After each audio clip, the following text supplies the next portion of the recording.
Bismillah, assalamualaikum. Masih bersama Fakta Sejarah, membacakan kisah dari @naura 08717059 Rumah Nenek, berdasarkan kisah nyata dari Kak Naura. Sebelum kita masuk ke selengkapnya, mari kita berdoa dulu. Bismillahirrahmanirrahim. Allahumma sholli ala sayyidina Muhammad sallallahu alaihi wasallam. Ini dia selengkapnya pengalaman tinggal di rumah Simbah yang penuh misteri.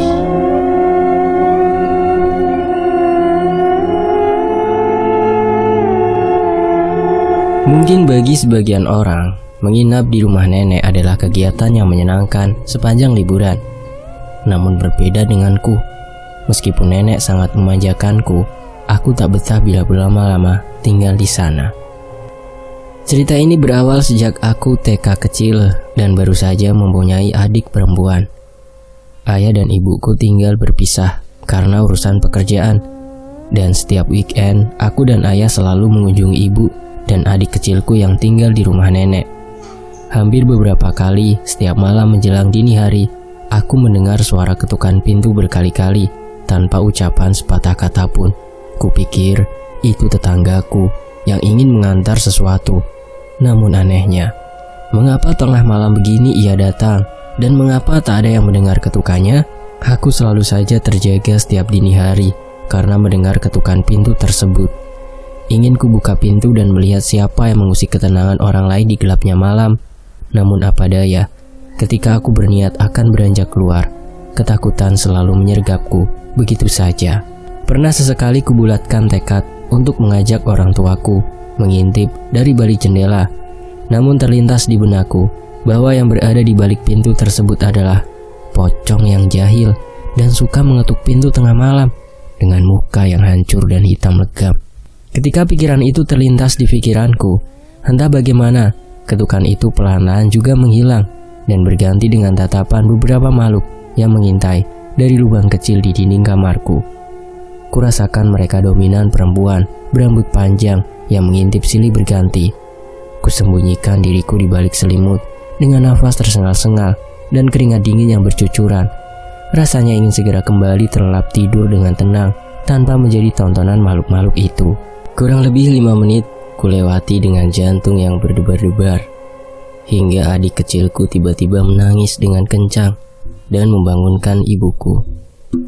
Begitu ibuku terbangun, seolah aku tak pernah mengalami hal yang menakutkan, dan perasaanku tiba-tiba terasa sangat tenang dan aku mengantuk.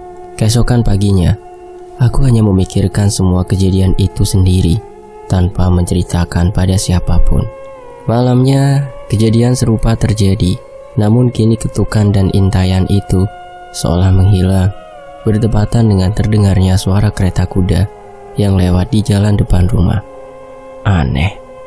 Siapa juga yang mau menarik pelanggan dengan kereta kuda di jam seperti ini? Ketika pagi hari tiba, kuceritakan tentang kereta kuda yang kudengar semalam dan menanyakannya kepada ibu tanpa menyinggung ketukan pintu yang kudengar berkali-kali.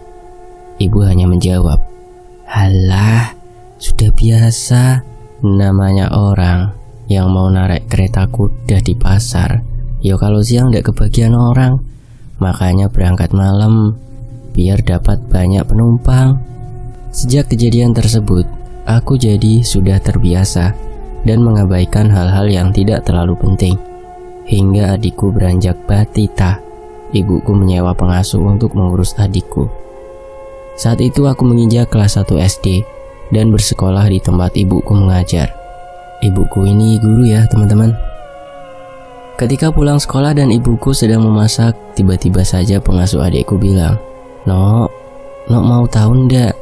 Tadi Mbak lagi gendong adik kamu, didatengin tuyul tiba-tiba di sebelahku. Terus tak tanyain, kamu siapa? Mau apa di sini? Rumahmu mana? Katanya dia cuma mau main karena ndak punya temen. Rumahnya di SD Selatan yang sebelahnya kebun gelap itu. Aku benar-benar memahami dan tiba-tiba ngebayangin kejadian saat itu juga. Ketika pengasuh adekku sudah pulang ke rumahnya, aku bercerita kepada ibu tentang kejadian yang dialami pengasuh adikku. Kata ibu itu cuma halusinasinya Mbak aja, karena emang Mbak lagi banyak pikiran. Aku lebih percaya sama si Mbak daripada omongan ibu, karena aku rasa ibu menyembunyikan sesuatu agar aku tak takut saja. Beberapa bulan setelah kejadian itu, keluargaku mulai pindah ke rumah yang sebelumnya, hanya ditempati ayah, dan hanya ke rumah nenek ketika event tertentu saja. Ketika aku beranjak remaja, aku sering merasa tak nyaman untuk menginap lama-lama di rumah nenek ketika libur panjang. Pernah suatu ketika, aku menginap saat libur lebaran, dan saat itu benar-benar tinggal beberapa aja yang nginep karena udah +5. Aku yang tidur di kamar nenek dengan adik sepupuku selalu saja merasa diawasi. Namun ketika tidur di kasur, di depan ruang kamar nenek yang terpajang foto almarhum kakekku, aku merasa foto itu memperhatikan kami. Bahkan kakak sepupuku pernah tak sengaja melihat foto itu berkedip sekali. Di kamar nenekku terdapat sebuah pedang yang berada di dalam wadah besi yang berkarat. Entah mengapa, tiap aku memandang pedang itu, kurasakan energi negatif membayang-bayangiku. Bahkan aku seperti berhalusinasi bahwa pedang itu pernah menjadi saksi bisu dibunuhnya beberapa orang. Ketika aku kelas 8 SMP dan sedang menjalani libur panjang di rumah nenek, aku tidur bersama adik sepupuku di kamar paling depan, dengan jendela kamar yang lumayan kuno menurutku. Sore menjelang maghrib dan malam sebelum tidur, sudah kupastikan mengunci jendela tersebut agar tidak ada maling yang masuk rumah. Namun entah mengapa, ketika dini hari aku terbangun dan melihat keluar pintu kamar yang langsung menyuguhkan pemandangan gelapnya ruang tamu, kulihat jam dinding yang menunjukkan pukul 1:30 dini hari, dan angin berhembus sangat dingin. Aku yang baru saja terbangun ingin mengubah posisi tidurku agar tidak menghadap langsung ke pintu. Namun, tepat ketika aku membalikkan badan, kulihat sosok perempuan berambut panjang dengan mata oranye menyala sedang memandangku. Iya, dia berdiri di depan jendela yang terbuka, dan anehnya, aku tak takut sama sekali dengannya. Dengan santainya, aku melihat sekilas dirinya dan meneruskan tidurku. Kukira itu hanyalah mimpi atau halusinasi belaka, karena kondisiku baru saja bangun tidur dan belum sadar sepenuhnya. Ketika keesokan paginya saat subuh tiba, nenekku membangunkan aku dan adik sepupuku dan memarahi kami berdua. Katanya kami teledor, tak mengunci jendela terlebih dahulu. Untunglah tidak sakit karena angin dari luar, katanya. Sontak aku kaget dengan ucapan yang nenekku lontarkan. Bagaimana bisa jendela itu tak terkunci? Aku sangat yakin kemarin sore aku sudah menguncinya dan juga telah mengeceknya sebelum tidur. Jadi tentang sosok perempuan itu, apakah itu benar? Pikiranku tak karuan mengingat kejadian semalam, ditambah omelan dari nenek dan ibuku. Akhirnya perlahan-lahan aku mulai berpikir positif. Mungkin saat itu aku berhalusinasi. Ketika kelas 9 SMP, aku menginap di rumah nenek bersama adik kandungku. Dan entah mengapa malam itu cuma kami berdua yang menginap di rumah nenek. Sebenarnya enggak sepi-sepi amat ya, karena ada tanteku sama suaminya yang baru punya anak bayi. Tapi suasananya sangat sepi, tak seperti biasa. Setengah 1 malam aku terbangun gara-gara adikku minta tolong untuk diantar ke kamar mandi. Aku yang sebenarnya takut mencoba memberanikan diri melewati tempat sholat yang gelap dan langsung mendapat pemandangan lorong dapur dan kamar mandi yang gelap sebelum kunyalakan lampunya. Kuberanikan diri menunggui adikku sendirian di tengah kesunyian malam menjelang dini hari. Ketika selesai dan merebahkan diri di tempat tidur, aku dengar dari kamar belakang seseorang sedang mengganti tombol kipas berkali-kali hingga terkadang kipas itu mati, namun nyala lagi. Kamar itu ditempati omku yang belum menikah. Dia anak bungsu dari nenekku dan mudah bergaul dengan keponakannya. Tapi, kalau dipikir-pikir, ngapain juga tengah malam dia mainin tombol kipas? Kayak gak ada kerjaan aja. Biasanya juga nonton film horor. Tapi, anehnya malam itu tak terdapat suara komputer atau apapun selain suara tombol kipas yang diganti-ganti. Sampai 20 menit berlalu, suara itu baru menghilang dan berganti suara tangisan anak bayi tanteku yang baru berumur beberapa hari. Setelah tanteku terbangun, aku baru bisa tidur. Hari silih berganti bulan. Bulan silih berganti tahun. 2018, aku menginjak kelas 10 SMK di kotaku. Entah mengapa semenjak banyaknya kejadian yang kualami tahun lalu, di rumah nenek pun, aku sering terbangun tengah malam dan kembali mendengar ketukan pintu berkali-kali. Selain ketukan pintu tersebut, aku juga sering merasakan ada beberapa orang sedang berdiskusi di ruang tamu dengan bahasa yang tak aku mengerti. Bahkan, aku pernah terbangun karena mendengar salah seorang dari mereka menggebrak meja kaca di ruang tamu ketika saling berdebat. Aku juga sering mendengar seseorang berjalan mundar-mandir di atas atap kamar yang kugunakan untuk istirahat. Terkadang hanya terdengar deritan barang dari papan kayu yang digeser dengan cara diseret, sehingga menimbulkan bunyi yang tak enak didengar. Namun semua itu dapat kuatasi dengan caraku sendiri. Kala itu, saat libur lebaran tahun 2018, aku tidur di kamar paling depan dengan adik dan ibuku. Tiba-tiba saja tengah malam aku terbangun dan mendengar barang dari papan yang berat sedang diseret. Entah mereka saling bekerja sama atau apa. Sebelumnya aku sedang bermimpi bahwa hanya ada keluargaku di rumah nenekku ini dan perabotan yang kami gunakan itu seperti perabotan kuno, dan rumah nenek juga masih sangat kuno dengan berdinding papan di bagian belakang. Tiba-tiba pintu depan diketuk beberapa kali dan aku mengintip melalui jendela. Kulihat dia sosok lelaki tua yang kurus dan kering mengetuk pintu rumah nenekku berkali-kali. Dan tanpa kusadari, tiba-tiba ibu bangun dan berkata kalau itu adalah almarhum tetanggaku yang sudah meninggal. Anehnya ibuku terlihat sangat tua dan sangat mirip dengan nenekku. Dan adikku yang sedang ditidurkan ibu tidak mirip sama sekali dengan adik kandungku. Dalam mimpiku, adikku sedang sakit-sakitan dan ibuku menggendong adik begitu saja keluar rumah untuk menghampiri almarhum tetanggaku. Namun ketika dihampiri, almarhum tetanggaku sudah sembunyi di balik pohon mangga tetangga.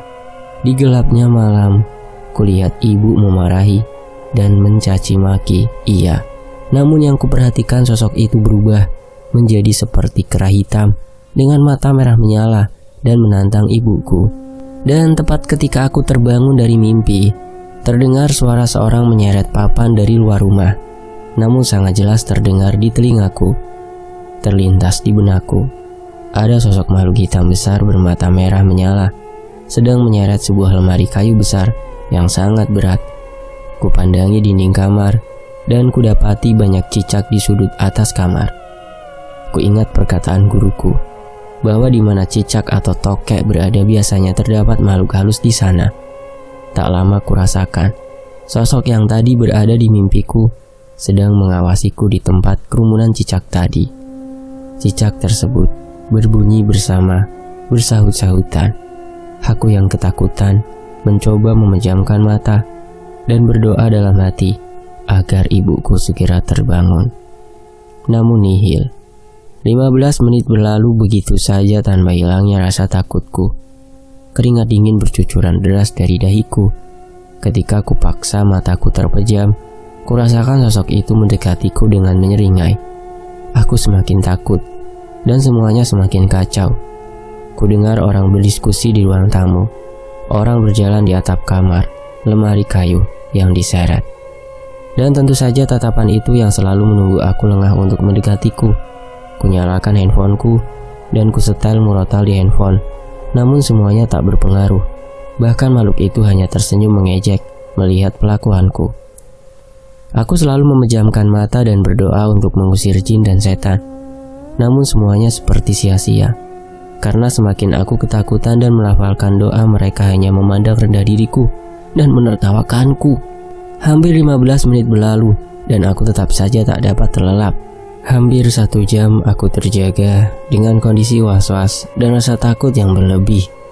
Aku menyerah dan mencoba membangunkan ibuku dengan berlagak seperti bangun tidur dan melontarkan pertanyaan, "Suara apa itu, Bu?" Dan yap, tentu saja suara itu menghilang tiba-tiba, tepat ketika ibuku terbangun. Juga perihal semua cicak di sudut kamar. Mereka pergi satu persatu. Namun kurasa ibuku sempat mendengar suara kegaduhan sebelumnya yang membuatku tak dapat terlelap. Ibuku hanya menjawab, "Alah, paling juga Omu lagi membenarkan kipas sama bersih-bersih. Anak itu kalau lagi rajin ya rajin banget, gak kenal waktu." Hari silih berganti menjadi bulan. Ku ingat kala itu aku menginap di rumah nenek tanpa saudara setingkat yang menemani. Ketika azan maghrib tiba, aku dan nenek segera menunaikan ibadah sholat di ruang sholat, ruang paling belakang. Baru saja aku selesai menunaikan sholat, tanteku tiba-tiba berteriak memanggilku, sembari berlarian kecil karena sedang menggendong anaknya yang masih bayi. Nenekku pun langsung menghampiri bersama aku dan tanteku menceritakan bahwa ia melihat seorang lelaki yang katanya agak pendek, seperti ucok baba. Lelaki itu berjalan mondar-mandir dari keran air di depan warung nenekku menuju jembatan. Tanteku kira orang itu ingin membeli minuman kemasan atau semacamnya. Namun ketika tanteku berdiri, orang itu tampak berdiam diri di keran air. Tanteku mencoba melihat keluar jendela. Apakah yang ia lihat benar-benar orang atau bukan? Karena tanteku orangnya minus. Tante sudah membaca ta'awud berkali-kali, namun makhluk itu tak kunjung hilang. Lantas tanteku pun berteriak sambil sedikit berlari menghampiriku. Aku yang mendengar ceritanya lantas langsung pergi ke arah ruang tamu dan menatap keluar jendela. Kosong, tak terlihat siapapun di luar rumah. Dan bahkan tetangga nenek yang menjual bakso saja berkata tak melihatnya. Saat nenekku bercerita tentang tetangga penjual bakso itu, aku melihat sekeliling, termasuk lorong yang terdapat antara rumah nenekku dengan rumah tetangga ini. Tepat di ujung lorong, kulihat sesosok perempuan menatapku dengan tajam. Maka segera kualihkan pandanganku. Ku telusuri setiap sudut dari rumah nenekku dan kurasakan ada sosok yang sempat dilihat oleh tanteku ketika maghrib. Benar saja, ia hanya memakai celana pendek dan bertelanjang dada, duduk di ujung selatan rumah dekat dengan jemuran nenek. Dia sendirian, termenung dalam kegelapan, seakan sedang sibuk mengais debu di lantai, membentuk sesuatu. Semakin lama ia menghilang dan tak menampakkan wujudnya kembali, seakan lenyap begitu saja. Tentu saja aku hanya bungkam dan menyimpan semuanya sendirian, karena nenek dan tetanggaku tak dapat melihatnya. Bahkan, tetanggaku sedang melayani pelanggan yang membeli bakso ketika tanteku melihat sesosok tersebut. Dan ketika nenekku bertanya, tentu saja beliau menjawab tidak ada seorang pun di depan rumah nenekku kala itu. Dan pelanggannya pun tak ada yang bertubuh pendek, seperti ciri-ciri yang disebutkan tanteku. Setelah obrolan selesai, nenek menyuruhku pergi membeli sate ke pasar untuk makan malam. Jadi rumah nenekku ini emang deket pasar tradisional yang jaraknya kurang lebih ya sekitar 50 meteran lah. Aku yang emang sudah lapar memantapkan niatku membeli sate, meskipun sendirian. Ku tatap pohon mangga di samping tempat sampah. Tempat di mana orang bertubuh pendek itu menghilang, kata tanteku. Namun tetap saja, ia sudah tak berada di sana. Kubulutkan tekadku bahwa tak akan terjadi apapun denganku. Bahkan aku berharap bertemu dengan sosok yang sempat dilihat oleh tanteku. Kurasa tak masalah jika ia tak memiliki luka di wajah atau tubuh. Aku terus memikirkannya dan kembali mengingat kejadian yang pernah kualami di rumah nenek sejak kecil. Sepulang aku membeli sate, sejak dari jauh ku tatap tajam rumah nenek dan sekitarnya. Tempat-tempat gelap yang memungkinkan ia untuk bersembunyi di sana. Sayangnya, aku tak menemukan keberadaannya. Namun kini aku tengah melihat sebuah wajah yang hitam legam berada di sela-sela jemuran nenekku. Di sana, tempat itu gelap dan terdapat banyak baju, sehingga aku tidak dapat memastikan apa yang terdapat di sana. Ku tatap tajam sosok itu dari kejauhan dan mulai kudekati. Namun nihil, tak terdapat apapun di sana. Kupikir dia adalah sesosok pocong yang sedang bersembunyi di balik baju. Namun, mana mungkin ada sosok seperti itu di rumah nenek. pikirku saat itu. Ternyata ada sesuatu yang tak ku ketahui tentang rumah ini. Sudah hampir 1 tahun belakangan nenek hanya tinggal di rumah bersama omku yang belum menikah. Namun, namanya anak muda, ia terkadang tidur larut malam karena menonton acara atau film horor sendirian di kamarnya.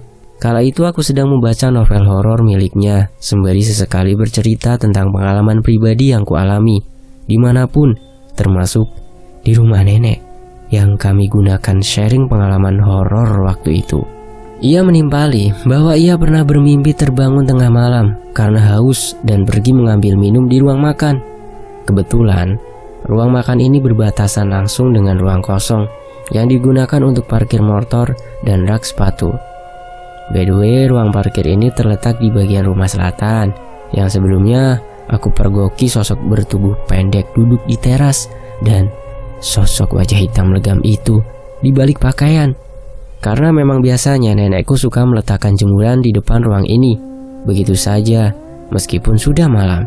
Ketika omku sedang meminum air dengan posisi jongkok, tiba-tiba ia melihat puluhan pocong menatapnya di dalam kegelapan, tepat di mana rak sepatu berada. Ia ingin berlari dan berteriak, namun seakan semuanya tak bisa dilakukannya. Tubuhnya kaku dan keringat dingin mengucur deras.